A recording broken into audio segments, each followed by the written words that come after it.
उमापति महादेव की जय, श्री राजधरण की जय, श्री राधा रानी की जय। सचिव वेद गुरु तीन जो, प्रिय बोलई भयास, राज धर्म तन तीन कर, ओई बेगई नाम। रावण महाराज को मंदोदरी ने बहुत समझाया कि भगवान राम प्रत्यक्ष भगवान है और आप उनको मनुष्य मानने की बहुत बड़ी भूल कर रहे हो। लेकिन विधाता का ये नियम है कि पत्नी जब कभी भी कोई नीति सम्मत बात कहेगी तो वो तो पति के समझ में नहीं आती है, लेकिन अनीति की बात कहे तो वो फट समझ में आ जाती है। अब मंदोदरी ने इतनी समझाया कि हितने तुम्हारा शंभु अज कीने, कि यदि आपने भगवान राम से विरोध कर लिया तो उनसे विरोध करने के उपरांत तुमने चाहे ब्रह्मा विष्णु महेश किसी की भी साधना कर लेना, तुम्हारा हित नहीं होगा। मंदोदरी की बात सुन के रावण महाराज के ऊपर में, क्योंकि हित की बातें उनको समझ में नहीं आती, इसलिए हितमत तो ही न लागत कैसे, काल विवश कहूँ भेषज जैसे। कोई आदमी जिसकी मौत निकट आ गई हो उसे फिर कोई दवाई दे दो असर नहीं करती है, ऐसे ही जब विनाशकाली विपरीत बुद्धि वाली बात पैदा हो जाती है तब जो है कोई भी नीति की बात समझ में नहीं आती है। अब नीति की बात समझ में कब आती है? जब परिणाम निकल ही आता है। लेकिन इससे पहले हम कौन लोगों की नीति की बातों को मानते हैं? वो लोग जो हमारे चापलूस हैं। तो अपने सभा में आए महाराज, अब जो आदमी बली होता है, चाहे विद्या से बली हो, चाहे बुद्धि से बली हो और चाहे पैसा से बली हो, भक्ति का बली तो कभी बली की श्रेणी में गिना ही नहीं जाता है। भक्ति का जो बली होता है वो जानता है और उसके भगवान जानते हैं। लेकिन जो विद्या से और बुद्धि से और पैसे से बली होता है उसकी सब लोग चापलूसी करते हैं, और चापलूसी करने वाले लोग हर व्यक्ति को अपने जीवन में बहुत अच्छे लगते हैं। अब एक बात तो अपराध की हो जाएगी कि हम अपने ठाकुर का गुणगान करते हैं, तो भैया ये गुणगान ठाकुर का क्या कर रहे हो? बोले क्या ठाकुर की चापलूसी कर रहे हो? ये भगवान की चापलूसी नहीं है। एक चापलूसी वो होती है जो अपने स्वार्थ के लिए की जाती है, कि जब तक स्वार्थ सिद्धि नहीं हो तब तक जो है उसके संग, और स्वार्थ सिद्धि होते ही हम लोग हो जाए तो इसका नाम चापलूसी है। लेकिन यदि स्वार्थ हमारा हो न हो, सिद्धि मिले न मिले, हम उसके गुणों की चर्चा, उसके आदर्श को अपने जीवन में धारण करते रहें, इसका नाम भगवान की भक्ति होती है। भगवान की भक्ति करने के लिए तो गुण की आगे चर्चा बहुत बहुत आएंगी, लेकिन यहाँ तो कथा से थोड़ा सा अलग हट जाएंगे। इसलिए अब जब राज सिंहासन पे आके बैठे और पूछा, भाई सुन खबर मिली कि उन्होंने कही कि आ गए बंदरों की सेना, तो अपने लोगों से पूछी, दरबारियों से, तो सबने कह दी कि जब देवता और सबों को जीत लिया तब कुछ नहीं हुआ, तो नरबानर की लेके वहीं। तो हमारे गोस्वामी जी महाराज ने कही कि सचिव बोले, वेद बोले, गुरु बोले, तो भय की आशा, प्रिय बोले, हमारे जो हम चाहते हैं वो बोले। यदि ये स्थिति है तो हमारे लिए भय की आशा हर वक्त बनी रहती है, और उसमें राज, धर्म, धन, इन तीनों का जो है बहुत जल्दी नाश हो जाता है। और यही बात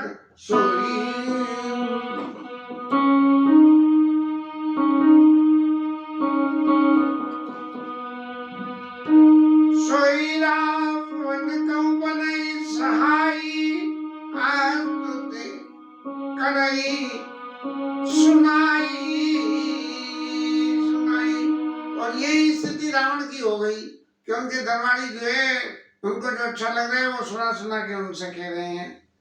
और फिर जब सारी परिस्थितियां विपरीत होती हैं किसी व्यक्ति के और उसके बुद्धि भ्रम हो जाता है, तब भगवान उसको अपनी शरण में बुलाने के लिए किसी संत को भेज देते हैं, और संत की बात को यदि वो मान ले तो उद्धार हो जाता है, और संत की बात को न माने तो संत का तिरस्कार करे, और यदि संत का तिरस्कार होता है तब भी उसका उद्धार हो जाता है।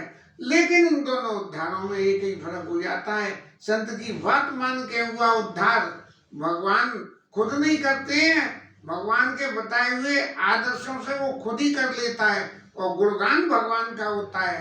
लेकिन संत का तिरस्कार करने के उपरांत भगवान के हाथों से उसका उद्धार हो जाता है, लेकिन गुणगान उसका फिर भी नहीं होता है।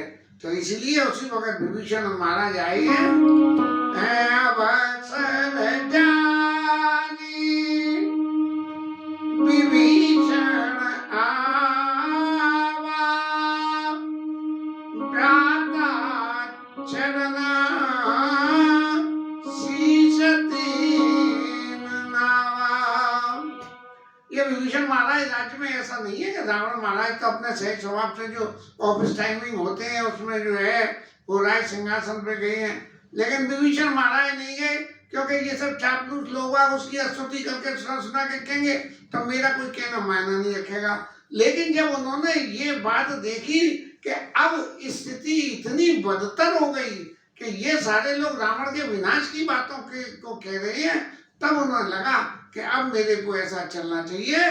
तो इसलिए विभीषण महाराज इस अवसर को जान के, ये जब पता लग गई उनको सूचना, आए और भ्राता चरण शीश तीन नावा, उनके चरणों में उनके पास जाके अपने सिर को नवाया।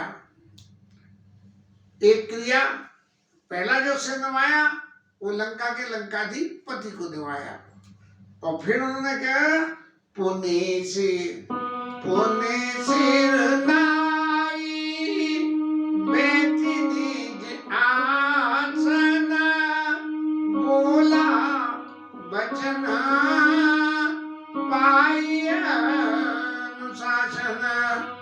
पहले पास जाके चरणों में सिर नवाया, वो लंकाधिपति को नवाया, और फिर अपने, नहीं गलत कह गया, पहला जो चरण सिर नवाया वो अपने बड़े भाई को नवाया जाके, और फिर दोबारा अपने आसन पे जब वो बैठे, पुण्य सिर नाई बैठने आसन सिर, तब दोबारा जो सिर नवाया वो रावण महाराज को लंकाधिपति को नवाया, और उनकी दी हुई कुर्सी पुण्य सिर नाई बैठने आसन, और उस आसन पर बैठने के बाद पूछा कि महाराज कुछ आज्ञा हो, तो मैं पुण्य से नाई बैठनी आसन, और बोला वचन पाई अनुशासन। वो अनुशासन की बात मान के बोला वचन पाई अनुशासन, ये मान के कि प्रभु रावण महाराज मेरे को आज्ञा हो तो मैं भी कुछ बोलूं। अब बोलने की आज्ञा तो दे दी, लेकिन फिर भी मैं एक बात ये जानना चाहूंगा कि जो कृपालु मोई पूछे बाता। महाराज यदि मुझसे कुछ आप पूछना चाहते हो और कुछ समझना चाहते हो तो मैं मतीयन रूप कहूँ मैं दाता, मैं अपनी जो मेरी प्रवृत्ति मती है उसके अनुसार कहूँगा। जो ये आपके सभासद लोग चापलूसी कर रहे हैं ऐसी बातें आपसे नहीं होगा। तो महाराज बात क्या है,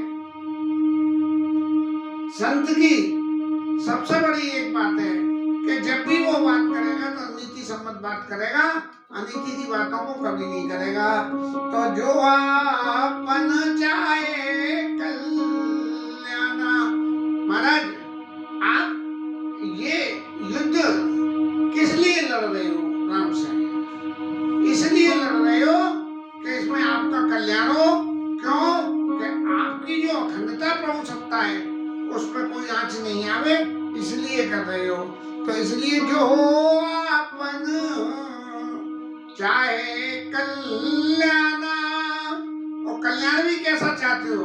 सुयश, वो कल्याण जिसमें सुयश सुमति, सुमति मिले, अच्छी मति मिले, शुभ गति, शुभ नाना सब तरह की शुभ बातों को यदि आप चाहते हो, तब जो मेरी बात है वो आपको सब कुछ शुभ बातों के बारे में बताएगी, अशुभ बातों के में नहीं बताएगी। तो महाराज सबसे बड़ी एक बात क्या है कि यदि जीवन में शुभ का आपको साधन करना है तो सुपर नारी लीलारे गोसाई, ये जो है दूसरे की स्त्री, ये लीलार गोसाई माथे पर कैसे तजिया चौथ के चंद की नाई, जैसे चौथ के चंद्रमा को जीवन में कभी स्वीकार नहीं किया जाता है और उल्टा चौथ के चंद्रमा का उपभोग नहीं करा जाता है, और क्या करा जाता है? उसकी पूजा करी जाती है। तो ऐसे ही महाराज जो दूसरे की स्त्री है उसको उपभोग की नियत से अपने पास न रख के उसको जो है चौथ के चंद्रमा की तरह से उसकी पूजा करनी चाहिए। भावार्थ में कहें तो कि सीता मैया की आपको पूजा करनी चाहिए।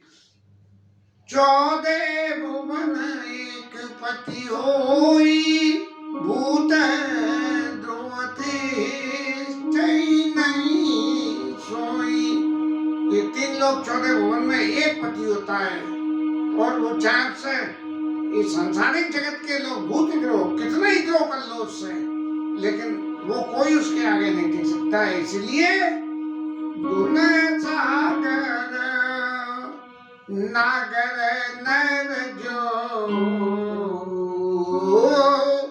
अलप लोभ भल काई न को, छोटा लोभ नहीं करते हैं। जो बुरी लोग हैं छोटी बातों के लिए लोभ नहीं करते, बड़ी बात के लिए इस बात को देखते हैं कि भाई हमारा हित किसमें, और इंसान का जीव का सबसे बड़ा हित भगवान का साथ देने में, न कि उनसे विरोध करने में। और महाराज काम क्रोध मद लोभ सब नाथ नरक के पंथ, काम क्रोध मद लोभ मोह ये सब हमें नरक ले जाने वाले हैं। और सब परिहरि रघुबीर भजऊ बजई संत। इसलिए महाराज अब तक आपने जो कुछ भी काम क्रोध लोभ मद मोह जो कुछ भी आपने अब तक इस्तेमाल करा है, उन सब का परित्याग करके संत लोग जिन भगवान राम का भजन करते हैं उनका भजन करो।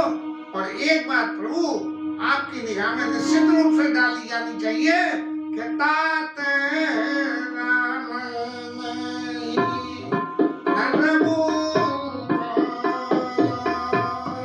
तात राम नहीं नरभू पाला, नरभू पाला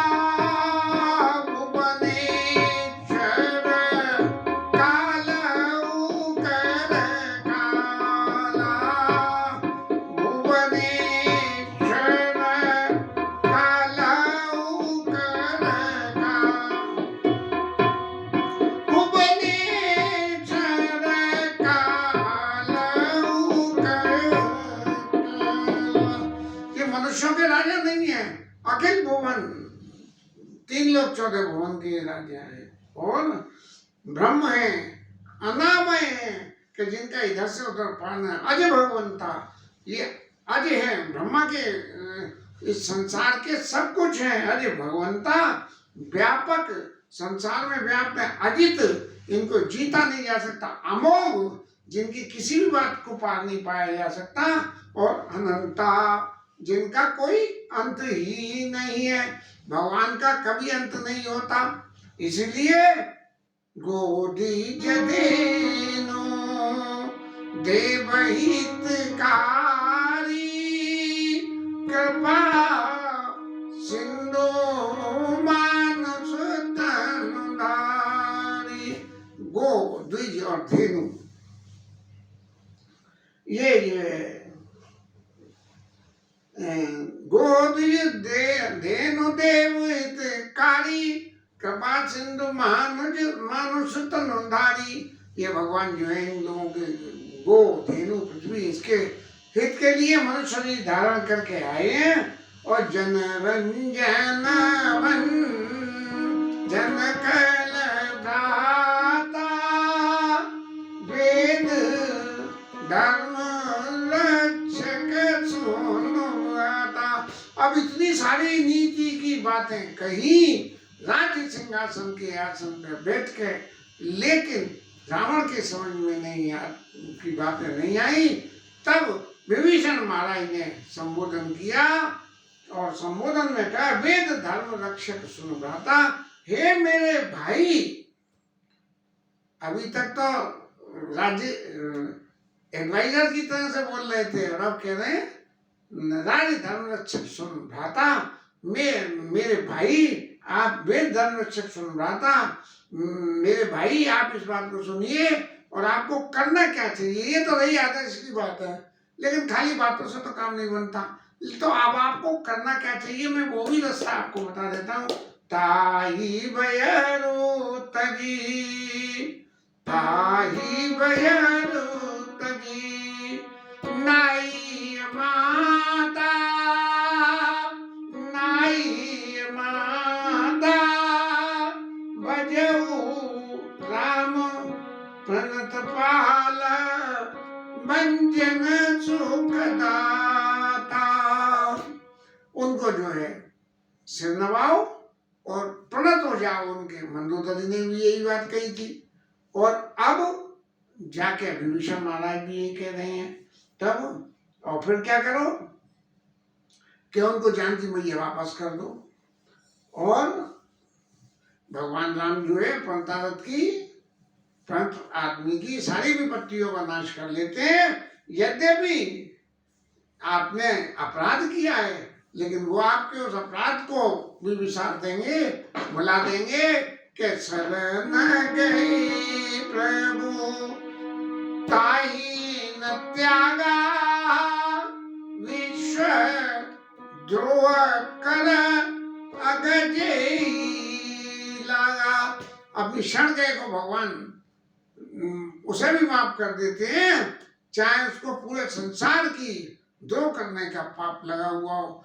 ऊपर की जो बातें पहले उन्होंने कही कि ब्रह्म जाम अनामय भगवंता, अजित अमोद शक्ति भगवंता, ये राज्य शासन की कुर्सी पर बैठ के कही। और ये जो कल्याण की बातें कही, ये कल्याण की बातें जो है वो भाई के नाते, वेद धर्म रक्षक सुन भ्राता, भाई के नाते ने कही। और शरण गए प्रभु ताई न त्यागा, विश्व द्रोह कृत अगजे लागा। जाचु नाम त्रय तापु न जाम।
भगवान प्रत्यक्ष रूप से ही प्रकट होकर इस पृथ्वी पे आए हैं।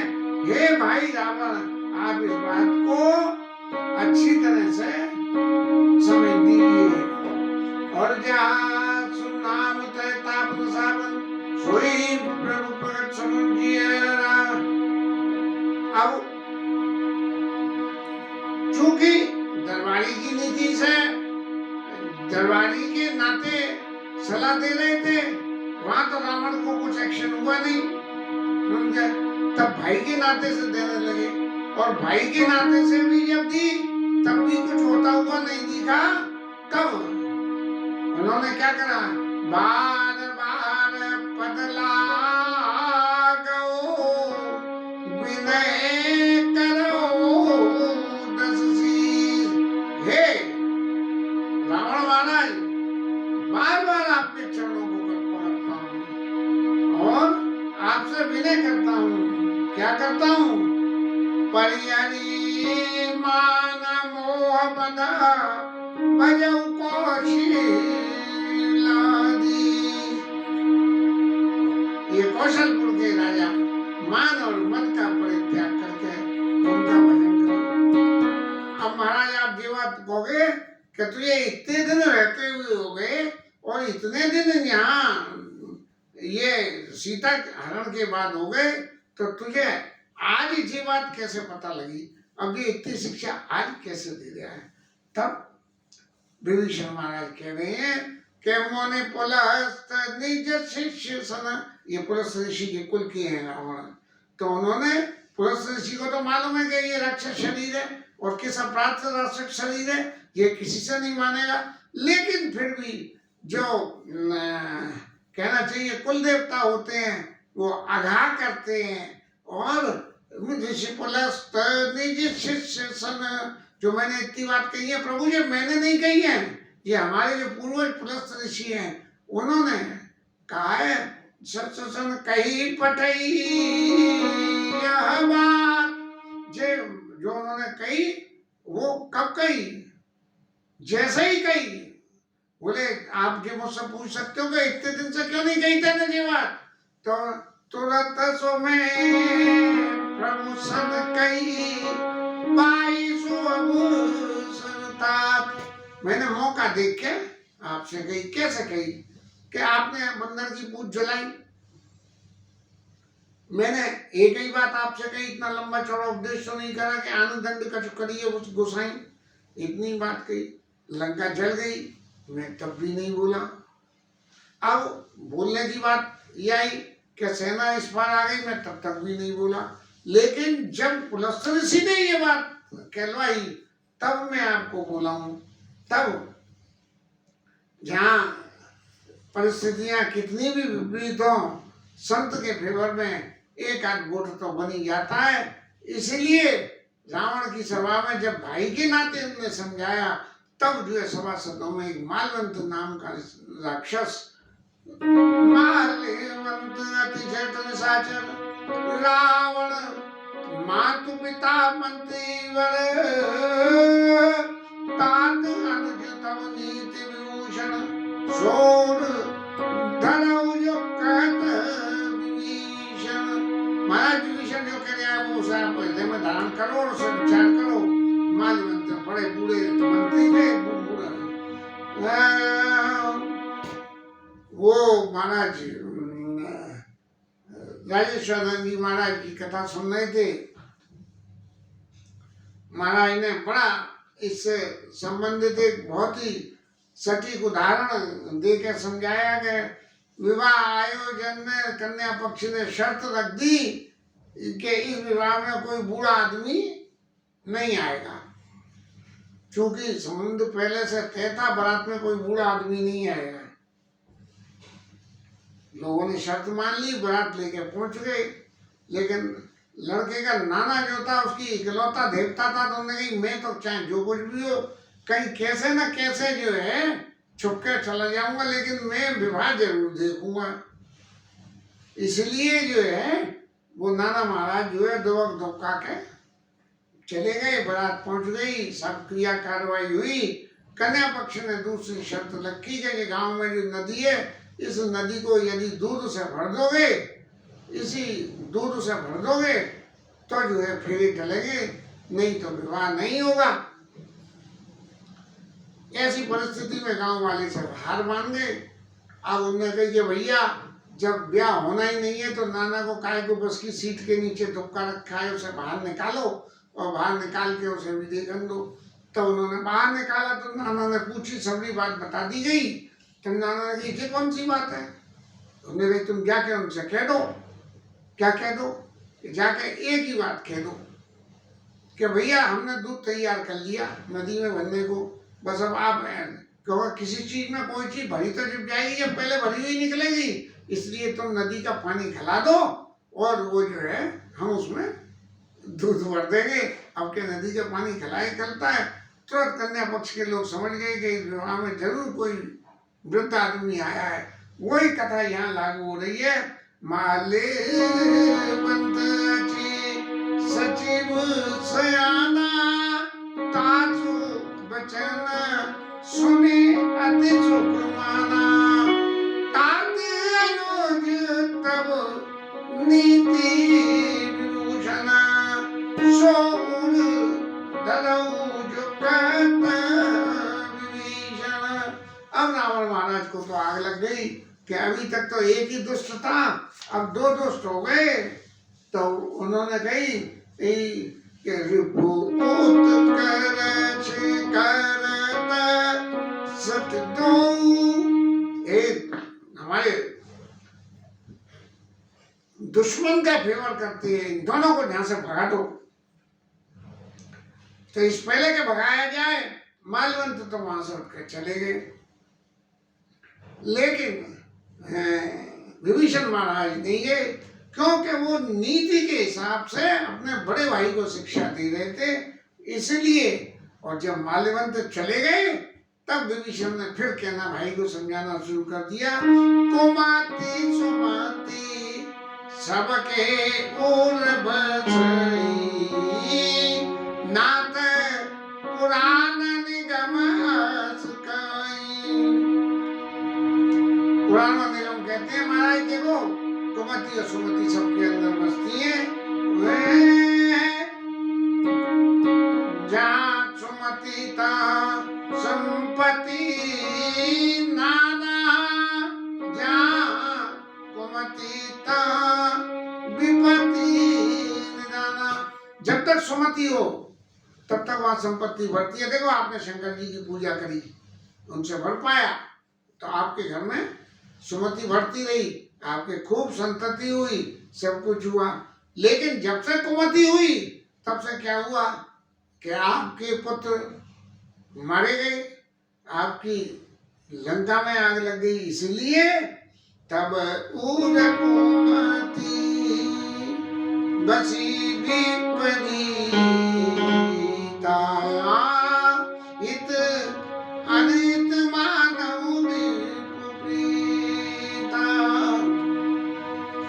आप हित को अनित मानते हो और जिससे प्रीति होनी चाहिए उसे अपना दुश्मन मानते हो, इसलिए आपके हृदय में कुमति बस गई है। तब काल राति निश्चर कुल केरी तेरी सीता पर प्रीत घनेरी। ये जो आपके जीवन की काल राति है, ये पूरे निशाचर कुल के ऊपर में लागू हो गई और उसको सीता के ऊपर बहुत प्रीति है, इसलिए वो काल सीता जी को बचाने के लिए आप सबका नाश कर देगा। ये नाश आपका ना हो, इसलिए मैं फिर आपके चरण पकड़ के और मैं आपसे मांगता हूँ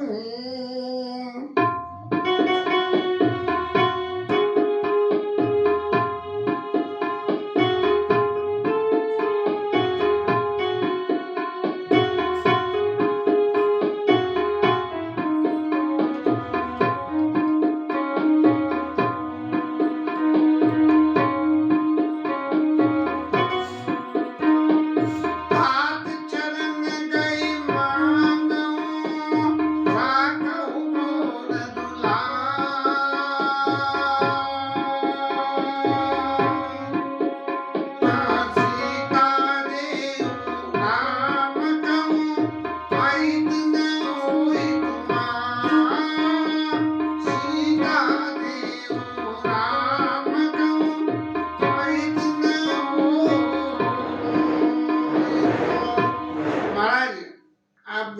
भविष्य रखते हो, मेरे बड़े भाई हो, इसलिए मैं आपके चरण पकड़ के आपसे मांगता हूँ कि आप सीता जी जो है को राम जी को वापस कर दीजिए और तुम्हारा इसमें कोई अहित नहीं होगा। मैं इस बात की गारंटी कर सकता हूँ, ऐसा विभीषण महाराज ने कहा। और इसके साथ ये कथा विश्राम। हरिनाम कीर्तन।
राजा रामचंद्र भगवान की जय, पवन सुत हनुमान की जय, उमापति महादेव की जय, श्री राज धरण की जय, श्री राधा रानी की जय। जय श्री राधे।